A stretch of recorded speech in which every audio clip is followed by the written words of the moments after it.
Hi hello friends, welcome back to YouTube channel. ఇప్పుడు ఎంతో టేస్టీగా ఉండే గోరుచిక్కుడుకాయల తాలింపు అయితే ఇప్పుడైతే 20 మినిట్స్లో అయితే ప్రిపేర్ అయితే చేసేసుకుందాం.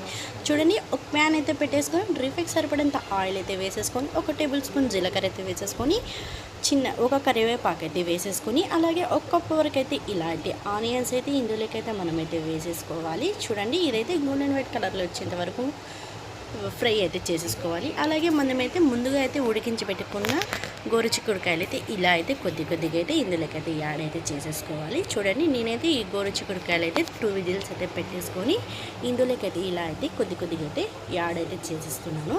అప్పుడే మనకి ఎంతో టేస్టీగా ఉంటుంది గోరుచిక్కుడుకాయల ఫ్రై అనేది. చూడండి, 1/2 టేబుల్ స్పూన్ అంత పసుపు అయితే ఇందులోకైతే వేసేసుకొని 1 టేబుల్ స్పూన్ అంత సాల్ట్ అయితే ఇందులోకైతే వేసేసుకొని 1 టేబుల్ స్పూన్ అంత కారం అయితే ఇందులోకైతే మనమైతే ఇలా అయితే వేసేసుకొని అలాగే ధనియాల పౌడర్ అయితే 1/2 టేబుల్ స్పూన్ వరకు అయితే మనమైతే ఇందులోకైతే వేసేసుకొని 1/2 టేబుల్ స్పూన్ చికెన్ మసాలా అయితే ఇందులోకైతే వేసేసుకోవాలి.